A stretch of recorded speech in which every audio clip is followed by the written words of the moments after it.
Well, welcome to season 3 of As in Heaven. We're getting to the end. This is our second to last episode of the season. And if you've been with us, you know that we have taken a deep dive on the great dechurching.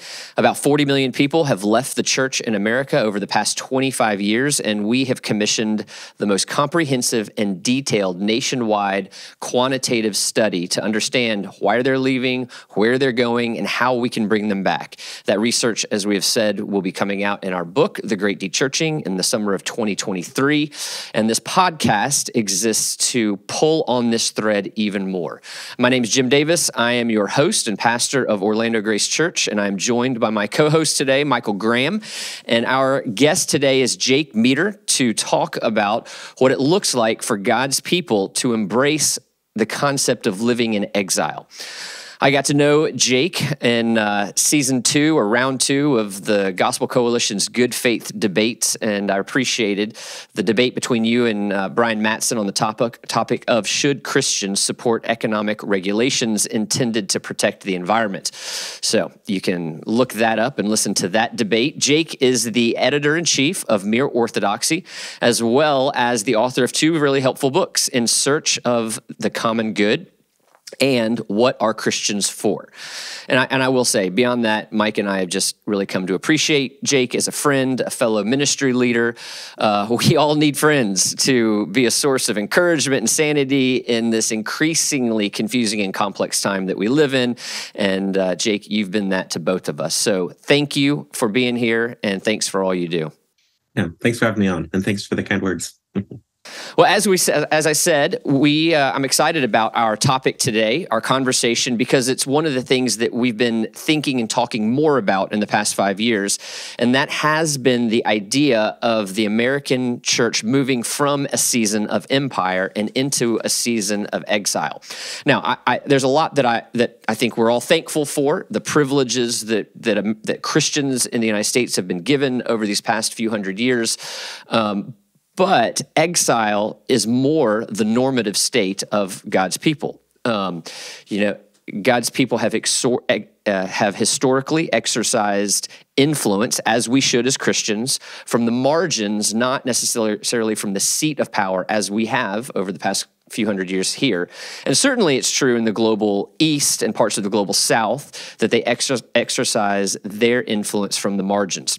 One of the ways I like to describe this, I've got a buddy who's a pastor in New Mexico. He's of Mexican descent. His family, they're Mexicans, but they live in New Mexico. They have Mexican descent, and they've never moved. And the way he says it is, my people didn't cross the border crossed us. So at some point, the culture around them just completely changed. Who they are, their identity didn't change, but for me, that's a picture of what is happening to Christians in the United States of America as our culture changes. So evangelicals have a big decision to make. Are we going to work to regain that seat of power in our country, or are we going to embrace exile, or is it something in between? There has been a big tug of war between various different evangelical subgroups vying for dominant strategies and tactics as the evangelical empire continues to decline in its influence over culture and society. Some groups want to grow increasingly strategic to regain that power and influence, and others are reluctant to engage such an approach, opting for something different. So I guess that would be a good place to start, Jake. Can you paint for us a picture of the landscape? If somebody, say, has just moved from Canada and they're trying to understand the evangelical landscape here, what are the different groups? What vision is each group promoting for a way forward in the evangelical faith as we move deeper into the 21st century? Yeah, that's a good question. So the context in which we're figuring these things out is a rapidly changing America, which is part of what's confusing for a lot of people. So my parents were born in the 50s and 60s, and they'll sometimes talk about my mom's lived in the same neighborhood her whole life. And it's kind of a similar experience to what you're talking about. Yeah.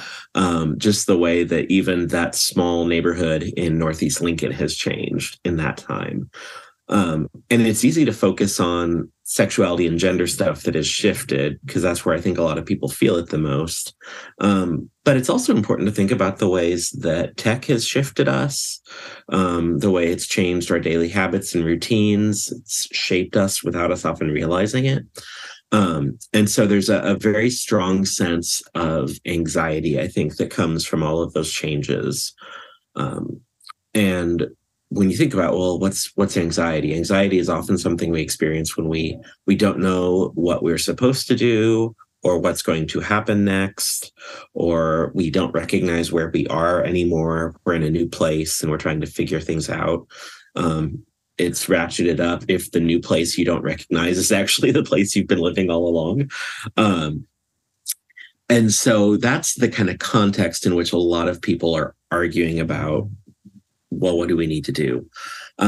So obviously one school that I think a lot of listeners will be familiar with is the kind of, it's not really a way to get into this without getting into the politics, kind of the Make America Great Again movement that really says, yeah, these changes have happened, they're for the worse, and we need to somehow roll the clock back to a previous era when America was more explicitly Christian in some ways. Certainly the public square in certain ways was more friendly to Christian belief. And we need to get back to that. I personally don't find that super compelling, not only because I think there's a lot of moral compromises that have to be made to justify the coalitions you're part of if you go that way. I also think, and my friend John Asconis has an essay at Compact about this, the technological landscape has changed so radically. You can't just, like, it's not as if there's this box that contains like America's Christian past inside of it, and we can just open it up and take that out and re-access it. The changes to the world are so fundamental, due primarily to digital technology, that it's just that's not going to be possible. Then I think you have some other schools. There's a kind of weird evangelical version of the old mainline Christianity has to change or die mentality. So we can continue to survive as churches in this new America by revising lots of core teachings of the faith. There's a video that the Episcopal Church put out touting all these new digital liturgies that are supposedly going to like save our churches. I don't really buy that either. I think the claims of Jesus and of Christianity stand over culture. And so if we're trying to kind of modify those things according to a cultural norm that we value, then it's really the cultural norm that's the heart of our belief system. And Christianity is kind of an accessory to our own sense of self or our own desires for the world. And then I think between those two poles, there are lots of people that are, for personal reasons and contextual reasons, kind of pulled in one or the other direction, and yet are not necessarily happy with either of those options. And so they're trying to figure out what our other options are. And I think that's a much more kind of contextualized space where you're paying much more attention to your immediate neighborhood and church context, state context. There's a lot more prudence involved in figuring that out.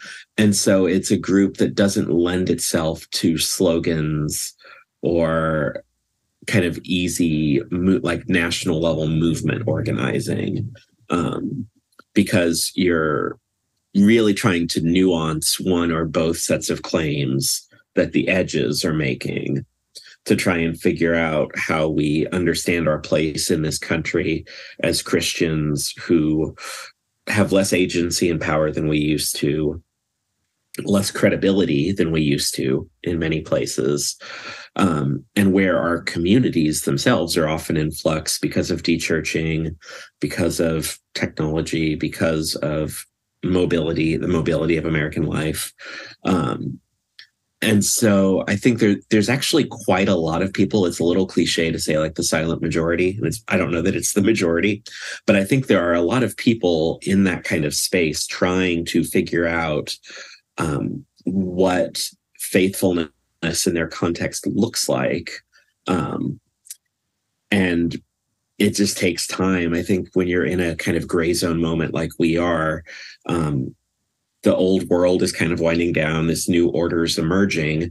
That applies to coalitions too. You know, old coalitions are fracturing and new ones are emerging, and that takes time. So like one of the things I think I'll come back to later is the centrality of patience in all of this.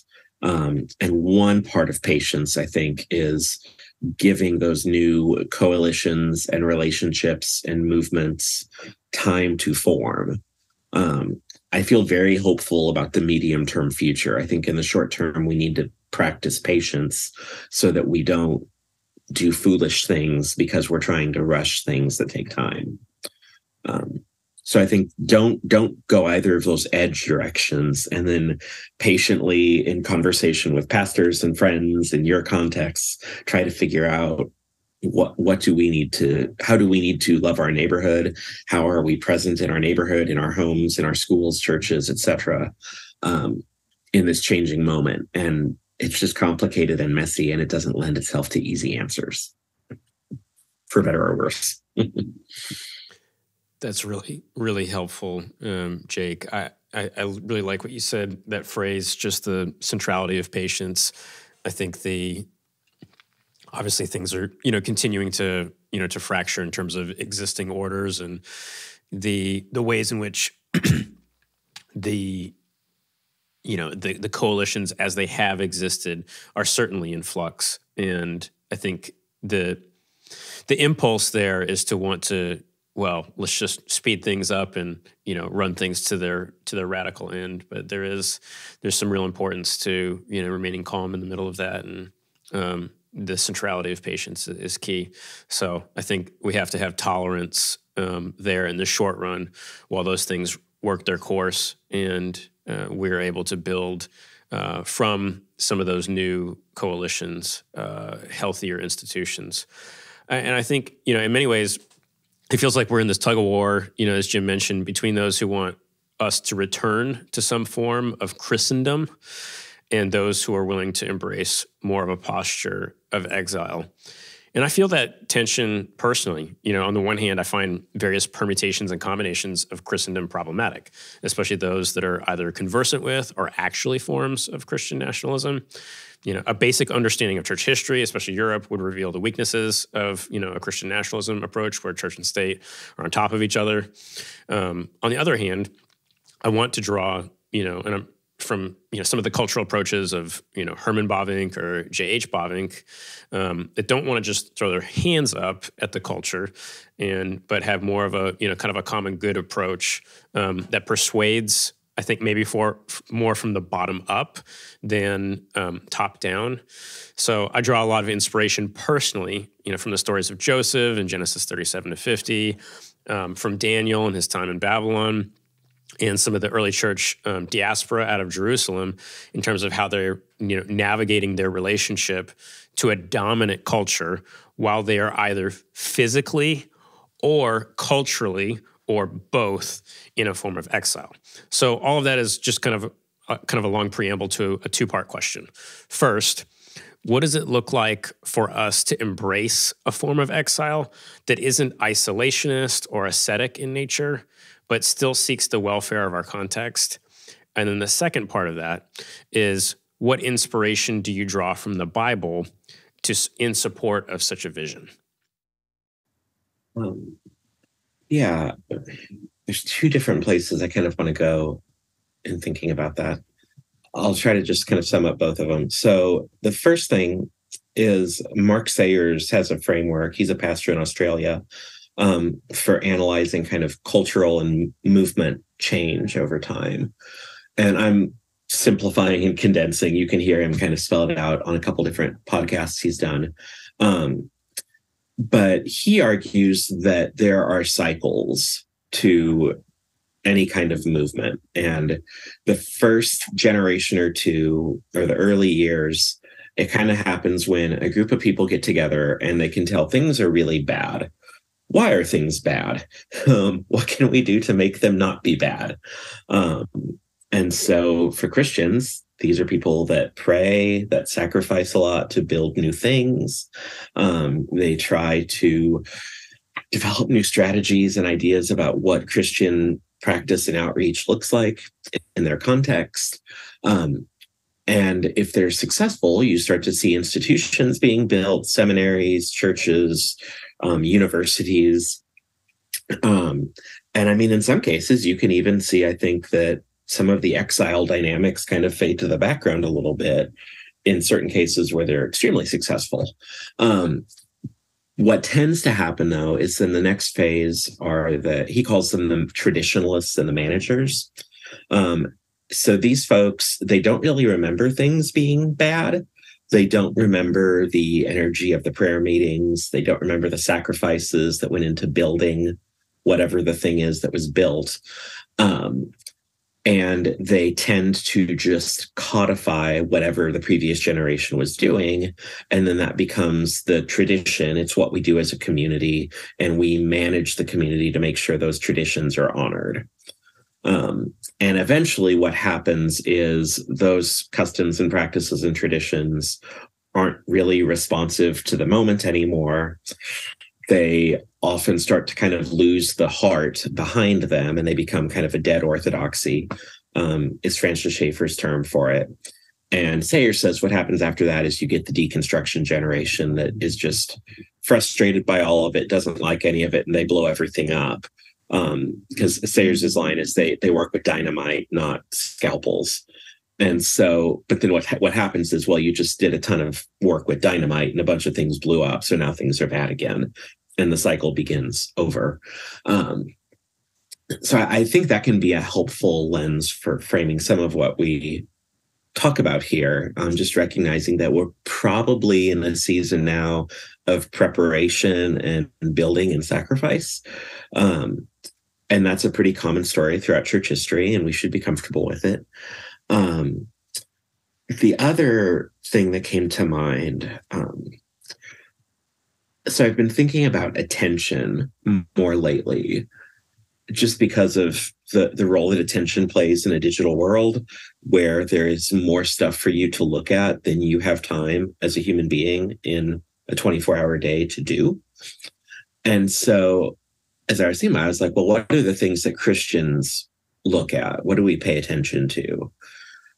I think if you go real simple, the two things we're called to pay attention to are God, as we look to him with gratitude for what he has done in making us and preserving us, redeeming us.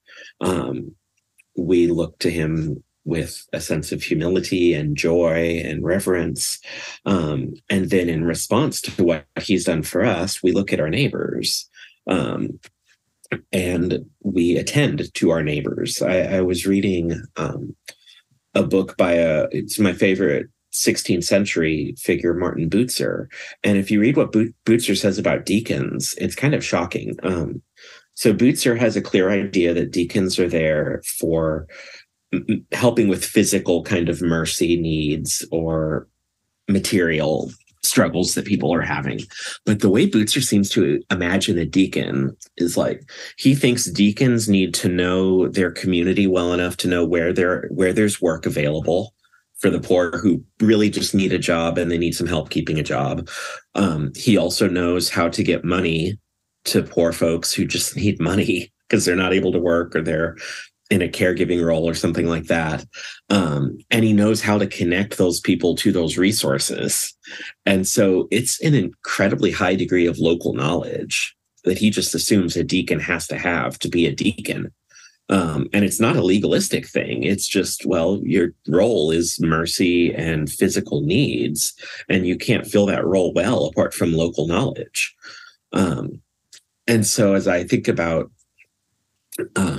what it means for churches in local places to be faithful in this context, it seems to me one of the things we should be doing is taking very seriously what it means to attend to our neighbor, precisely because we're commanded to love our neighbor. And loving people is actually always kind of complicated and difficult in all sorts of ways.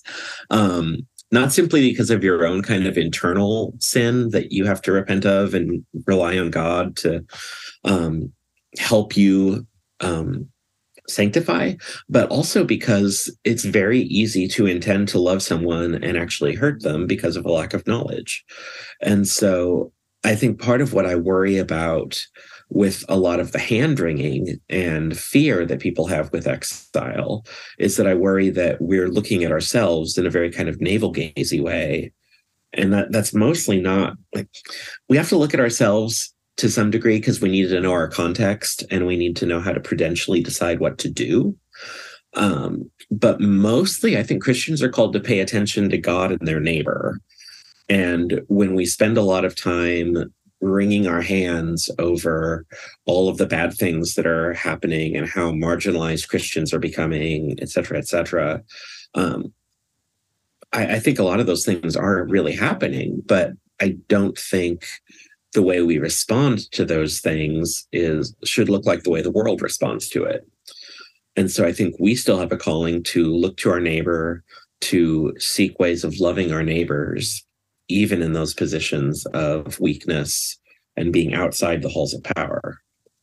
And biblically, I think the text that we should be spending a lot of time with, my home church actually just preached through the whole book recently, is the book of Daniel. Daniel is a great text for understanding what it looks like to be the people of God, recently deprived of a certain position of comfort and power and thrust into radically new, disorienting contexts where we are extremely vulnerable. My pastor in his sermons would talk about, you're not on, I think he was distinguishing because of the story of Israel, temple time versus empire time. But that's the dynamic we're dealing with in many ways, I think, is it's now much more we're Daniel and the people of Israel in Babylon. And it's just a challenging context. But I think you can look at even something as simple as like the story in the first chapter of Daniel. Daniel and his friends don't fight over everything. They accommodate where they're able to. They also draw lines where they have to. And I think you can hold both of those things together. And I think that because that's precisely what Daniel and his friends do throughout the story of that book. So I think that would be the text I would go to a lot to help think through the moment that we're in. So I actually really love that you just went to Daniel. Walter Brueggemann, he has this quote. He says, "For Israel, exile did not lead to an abandonment of the faith or utter despair. On the contrary, exile was the impetus that inspired the most creative literature and daring theological articulations in the Old Testament." So he makes the case that that exile can be a ground for gospel innovation. And I think in our day, we can, and unknowingly largely, I'm not trying to be too hard on us, but we can value comfort over fruitfulness. And what I would like to ask you, could you flesh out for the lay person some advantages in terms of fruitfulness of living in a state of exile? Maybe blessings that, say, our Chinese brothers and sisters have that we don't. And I'll just pull on, or that we've not naturally and easily experienced. I'll pull on the Brueggemann thread of innovation just for a moment. I mean, you think at the early church in Acts, they were persecuted because they were in the beginning of their exilic season. Because of that, they went, they spread around the empire. They began to share the gospel with true Gentiles, which was, we didn't see that in the beginning. They were mainly, even the exilic people, they were mainly sharing with Jews before that innovatively changed. In Antioch, they were first called Christians, so they're gaining a new identity. I believe deeply that Brueggemann is right. So pull on that thread a little bit. What are some blessings in terms of fruitfulness that the Christians in exile might experience that would make the lack of comfort worth it?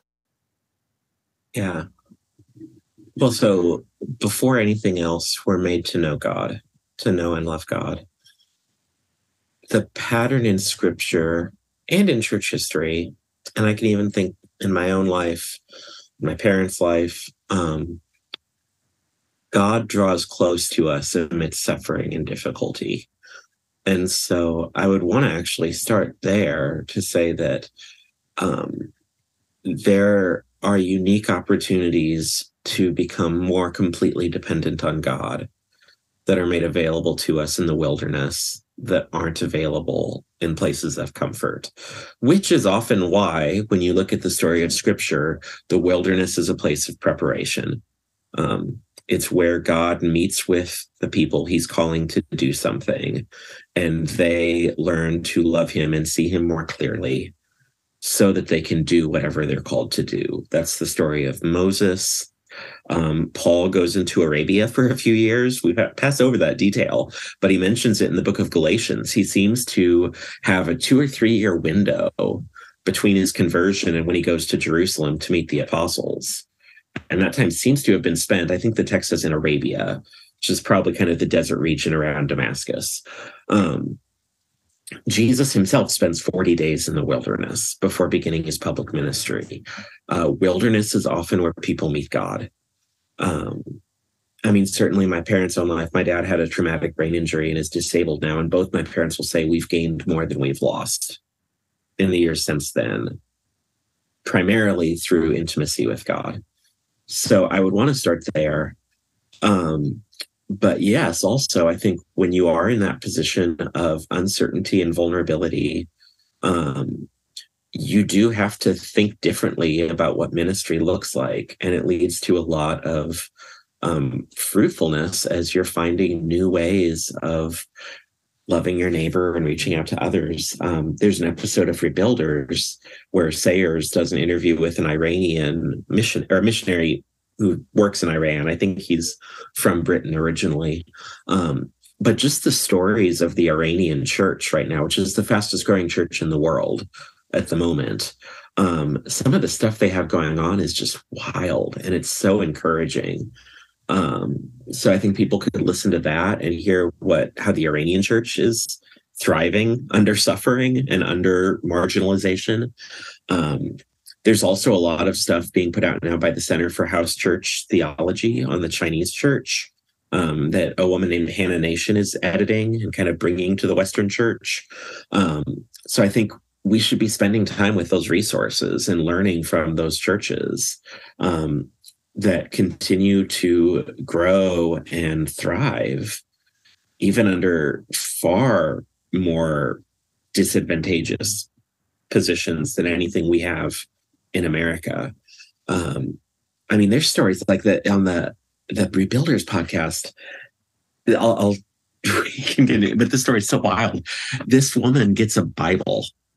And what she was a pickpocket, and that was how she supported her family. She steals a guy's bag, and the only thing in the bag is a Bible. So she starts reading the Bible. It's kind of reading her way to faith, and then finds a note in the Bible with, I think it was a link to a Zoom meeting. And she used that to get in touch with Christians abroad that basically discipled her early in her Christian faith. And now she's using Zoom to disciple Iranian Christians in Iran, which, I mean, you think about that use of technology compared to what we know in the States, and it's a wild difference.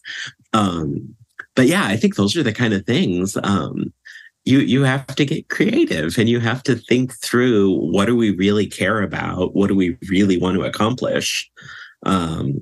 Because we're operating under scarcity rather than abundance. It makes me think, I heard a story recently. There's a church that really has engaged in meta church, and all my cards on the table. I've kind of rolled my eyes at that kind of thing because embodied worship is where we're moving. I mean, what we were made for.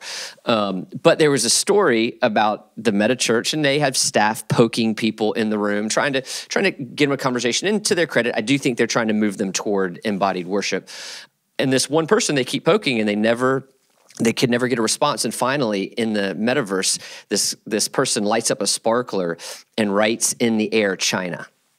He couldn't talk, but this was a way that the Chinese government had yet to figure out how to monitor and censor. So anyway, that it is pretty remarkable the ways that technology, where we began and you came back to, it's remarkable the opportunities that exist. But I want to come back real quick. You mentioned some people in church history that you found compelling. Schaeffer, Butzer. What are some other voices in church history, kind of the high mountain peaks that you've found compelling as you think people who have been helpful in navigating the complexities that we're facing today? Yeah, the church history is a great resource for us to draw on because these are our fathers and mothers in the faith, and they can teach us much about following Jesus in all kinds of different contexts. One example I was just reading about recently would be Dietrich Bonhoeffer. So Bonhoeffer comes to America twice in his life. First, he spends a year studying at Union Seminary in New York City in the early 1930s. And then he spends about 6 months here in 1939. And when he came over, the thought had been he might be waiting out the end of the war over here. And while here, he came to the conclusion that he couldn't possibly hope to shepherd the German church after the war if he hadn't suffered with them during the war. And so he went back and ultimately became a martyr. So while Bonhoeffer was here, he actually had a very difficult time in the U.S. Radically different culture from what he was used to growing up as kind of upper class Berliner. But he was utterly dismayed by his experience at Union. He wrote letters to his friends saying things like, "There's no theology here. I never heard the gospel preached here." And that was mostly what he said about the American church when he was back in Germany. There's one exception, and that was Abyssinian Baptist Church, Black Baptist Church in the heart of Harlem. He had met a friend, Black Christian, who was studying at Union, who attended Abyssinian, and began going to services at Abyssinian Baptist with him, even taught Sunday school there on Sunday afternoons sometimes while he was over here. And he said that the gospel is still preached there. And he even makes some comments. I mean, he's the child of great wealth from Berlin. And so he made some comments about it's a very different kind of experience of church than what we Lutherans know in Berlin. But it's the faithful preaching of the word of God. And he loved his time at Abyssinian, and he actually came back to Germany with a collection of records of old spirituals. And so he had those with him at the underground seminary he was running. So it's kind of this beautiful, and I mean, when you factor in the political context of Germany, very subversive example of Christian faith under threat, where you have this Berlin-bred pastor theologian who spent about 18 months of his life, probably a little less than that, worshiping fairly regularly with Black Baptists in America in Harlem. And he brings that experience back with him, but he even brings the music back with him. And the music of the Black church becomes part of the music of this underground seminary he's running. So I think that's a wonderful example, but it's also worth considering the reason Bonhoeffer said he never heard the gospel at Union. It'd be easy for evangelicals to hear that and go, oh, well, it was a mainline seminary. That's why he never heard the gospel. But that actually wasn't Bonhoeffer's critique. Bonhoeffer's critique was that the churches in New York preach about everything except the gospel, because the American church sees itself primarily as American rather than as Christian. And so I don't think you have to work that hard, particularly now when we have churches singing hymns called Make America Great Again in public worship, for example, to find contemporary examples of that same kind of thing that Bonhoeffer is talking about in the church in America. And so I think there's a ton to be learned, even just in the US, from churches other than the white Protestant mainline or evangelical congregations. And the Black church, the Black church in America is hundreds of years old. And it's right there. Like there's a ton we can learn from it. And Bonhoeffer and what's did. also interesting is the Black church has been a group of Christians who exercise influence from the margins historically, not the seat of power. So, I mean, that connects in multiple ways in this topic of living in exile and enjoying a fruitful walk with Jesus Christ in that state. That is just a great story from church history that is really helpful and applicable. All right. Well, I want to. I feel like we've been lowering altitude as we've been progressing. I want to lower it even a little bit more. Let's say that there are two specific people new to the conversation. One's clergy. One's a businessman in the secular workforce. What specific counsel would you give to each person, respectively, about the things that we should be doing or ways that we should be leading now to be increasingly persuasive in these complex times? Yeah. So the temptations that everyone's going to feel in one direction or another is to either be so nice that you never draw any lines, or it's going to be so belligerent that everything is a fight. And so this, again, goes back to why wisdom and prudence and understanding your local situation is all really important. So there are going to be situations where, as pastors, you have to say things that will be unpopular in your own church, locally. You can't flinch on that. I think there are going to be cases where people in the marketplace are going to face very, very difficult existential questions. And when they strike at the vitals, it's the term we use in the PCA for kind of core matters of faith. When something strikes at the vitals of the Christian faith wins, whatever the cost is. And yet that doesn't mean we have to go around being anxious and jittery and belligerent and loud all the time, either. And so, I mean, maybe this is a good example. A friend of mine, he's a not anymore. He was at the time bivocational pastor.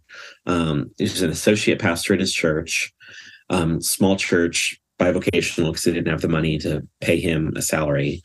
And he was working for a fairly large, I don't know if they were Fortune 500, but they were a good sized company.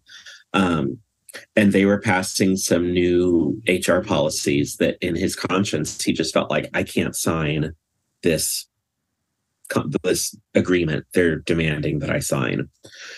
And so I think what would have been really easy to do there is either kind of like cross your fingers a little bit and sign just to keep your life as it is, or to like loudly make a great display of yourself and aren't I taking a courageous stand for conscience and yada, yada, yada. And in the process, you're alienating everyone you work with.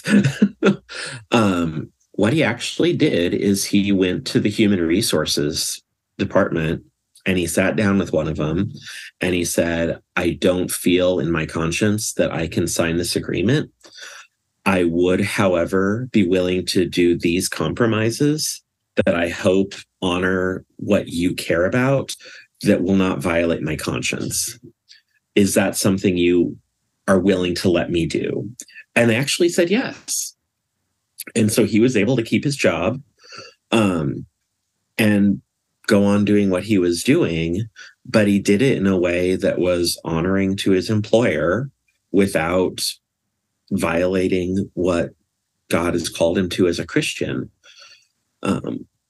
And so I think that's a good example of what we're after. Another, this is just what my pastor said. We had a kind of fight here in Lincoln over the past year or so for a fairness ordinance that the city council wants to pass. And it's one of the most radical such ordinances I've ever seen.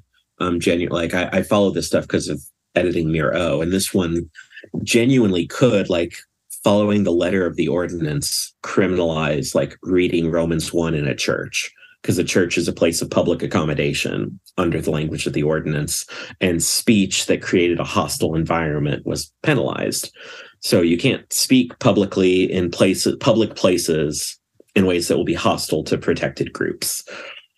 So our church was like, well, we're going to oppose that. And so, like, we had some folks that participated in the petition drive to try and force it to a vote rather than letting the city council just pass what they wanted. But the way we went about it was we had a meeting after church on Sunday. So it wasn't part of public worship. We did it after church. Whoever wanted to stay could stay to hear what we were doing. And we had a lawyer from the church who walked the church through, like, this is what the policy is. This is what it could mean. So this is why we're concerned. And then my pastor stood up and he kind of said, he's like, hopefully you understand where we're coming from on this now. It is also really important that you understand we're still called to love the city of Lincoln and to love our neighbors. And so he said, it's possible that people are going to say unkind, untrue things about you, about us, about other churches in town because of this position. If we are doing what we ought to be doing as Christians, then the people who know us, they might disagree with us, but they'll know that's not true. And so that's, ever since we had that Sunday meeting, is stuck with me as an example of what I think we can do. Like, there's no reason we have to, like, run around with our hair on fire, being belligerent and unpleasant. There's also no reason we have to just kind of keep our heads down and go along with whatever gets thrown at us. You actually can, like, do what Daniel and his friends do repeatedly in the book of Daniel. But it does take a certain degree of courage, but also a certain degree of virtue and humility to not try and turn your, like, #courageous stand or whatever into some kind of social media cause or something and get your 15 minutes of fame on Fox or something. So I think it can be done. I think there are lots of Christians that are doing it, but by its very nature, those kind of responses tend to be quiet. And particularly in a low trust context, like, I've had the thought, man, if people knew about my pastor friend's employer and knew their policies and knew he was employed there, would people just assume that he had signed whatever without bothering to actually find out what's true? Like, that's part of what's really hard in a low trust context, is people often don't take the time to actually find out what's really going on. They jump on a headline and but yeah, I think there's lots of people doing this kind of stuff. It's just often it flies under the radar because it's not the kind of thing that pops on social media. Yeah, I think one of the biggest challenges of, just a low trust context is it's just relational wisdom and knowing what does it look like to express Christian virtue in those things. And I think one of the big challenges, I've done some woodworking and built a dining room table for our family here recently. And to do so, I had to get a number of different types of grit of sandpaper. You have the 36 grit sandpaper, you put that on the, on the belt sander, and it's like, okay, you're gripping and ripping, and then all the way up to, like, say 300 grit sandpaper. And if you put that on your skin, it's like, oh, it actually kind of feels soft, right? And so I think a lot of what the challenge of our moment was, maybe for a long time, we didn't have to make too many choices of which grit sandpaper that we needed to use in various different situations. And a lot of times we were just using some of the stuff that was just kind of in the middle of the road.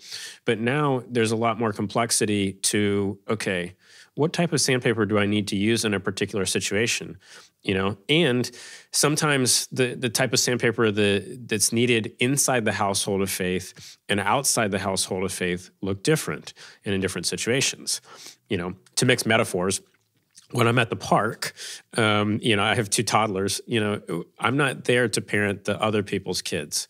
I'm there to parent my own kids. So sometimes, the kind of sandpaper that you'd use maybe on your own kids, again, metaphorically here, don't call Child Protective Services, is different than what you'd use, when you see another kid, you're only going to step in as a parent when, another kid's about to, walk off something and really hurt, really harm themselves. But then you have, situations like the one you just, painted, where there's just complexity, where it's like, okay, actually, we do need to speak here. This is a challenge, and we might go to the drawer, and pick a different, a different path. So all that to say, and again, I like what you said about just a low trust environment. One of the things that really kind of stood out to us in our data was, a lot of people left the church because the church has failed her own standards. We haven't followed just the ethical standards that Jesus himself has given us. In other words, their critique of the church was that the church is just not Christ-like enough. And so for the last 30 years or so, the impulse against Christianity was towards, kind of sinning spectacularly. However, what I've seen in the last 10 years of my life is that the impulse against Christianity has been shifting more towards critiques that the church is not moral enough. In many ways, I think that that's actually good news for us, in the sense that I still think that there's, simultaneously, impulse towards sinning spectacularly, particularly around areas of, gender and sexuality. But there's still this impulse towards, there's this new impulse towards caring for those who are hurting and the disenfranchised and the vulnerable. So only Christianity can consistently account for why we should care for the hurting and disenfranchised, and why sinning spectacularly is probably not in the interest of our own flourishing. So all that to say this: how does an exilic posture help us show a low trust and cynical world that our gospel is not just true, but it's also good and beautiful at the same time? That's a good question. I'll maybe put it this way. So when a group of people want to do anything together, we have to pay for that thing somehow.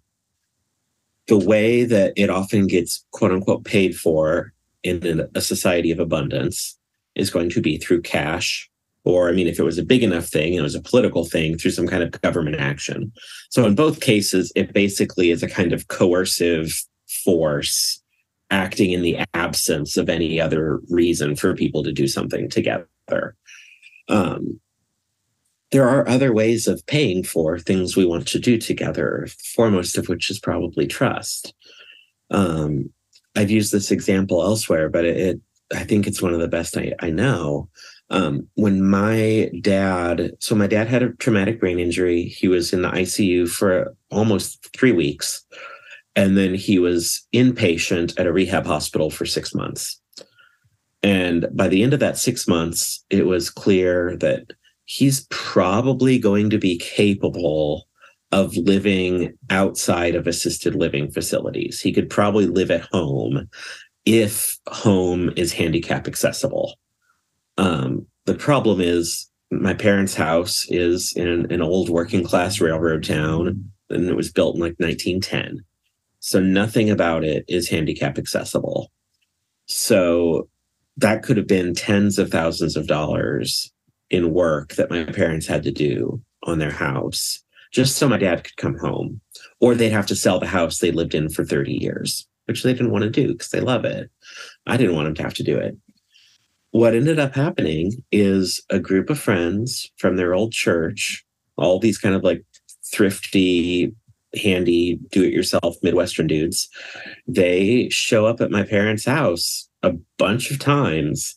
And over the several months before Dad came home, they pulled out the concrete steps that went up onto the porch and they replaced it with a wheelchair ramp. They extended the driveway with concrete so that he would have space to walk out of the van when he got out. And then they went in and they gutted the downstairs bathroom and back porch and rebuilt the whole thing with a wheel-in shower, handicap bar by the toilet, all the things you would need for a handicap accessible bathroom. They even put in heated tiles on the floor because that bathroom was built later on in the house, so there was no insulation under it. So they put in heated floor so that it wouldn't be cold in the winter. And the only payment that they agreed to accept from my mom was Oreos and Diet Mountain Dew. So my mom had to go to the hardware store to pick up the supplies. The guys knew what she needed, so they'd give her the list. She'd go to the hardware store guy would load up the van for her, and then she'd drive home and put out a pack of Oreos and a 12-pack of Diet Mountain Dew, and the guys would show up and they did all this work for nothing. That is the kind of stuff that can happen when you have relationships of love and trust, and when people don't need to be paid to do things for each other. And so I think what is really interesting and potentially scary about our context, but it could be very hopeful for the church, is that I think it's not just that the church is headed into a time of exile, but I think the world is headed into a time of comparative scarcity relative to the era we've just lived through. We've seen that with supply chain issues that we've had in the US over the last few years that probably aren't going to go away for a variety of reasons. And so I think we're going to be entering a time of relative scarcity compared to what we've known for the past 30, 40 years. And a lot of the things that people have just paid for or the government has done, it's going to get harder to pay for, or it's going to get harder for the government to provide that service. And so we're going to figure out ways to do things for each other on the basis of trust and affection, or those things just aren't going to get done. And so if churches can be communities of people bound together by love who offer themselves to each other in response to Christ's call in their life, that's a powerful witness in a low trust society where lots of things are breaking. So that's where my brain goes when you ask that. Yeah, no, I appreciate that. And I want to reiterate, I said this in the beginning, as Christians, we're not called to seek persecution and exile. We don't see that, but we see that often that is the inevitable direction of the world we live in. And so our hope with this episode, and you've been so helpful to accomplish this, is that we would be prepared should we really move into that. And we don't know what the Lord will do. God can do whatever God wants to do, but our call as church leaders is to be prepared and prepare others for whatever season is ahead of us. And what as I've been thinking through this and in our conversation today, should we embrace some form of exile? We will be sacrificing certain comforts, but there is where God meets us, God provides for us, and our walk with Him can be even sweeter. So I'm thankful for the work you've done on this. I'm thankful for our time together here. I hope the audience has been blessed. I have been blessed by this conversation. So thanks, man. Thanks for joining us. Thanks for having me on. It's been fun. And stick with us for our next and last episode of the season. We are going to be talking with Dr. Erwin Entz and talking about something that has been a core piece of the roadmap for our church, and we believe a core piece of the roadmap for the church, when a church chooses to pursue being both missional and confessional. So that's what we're going to flesh out next week. That's where we're going to land the plane. We'll see you then. Blessings.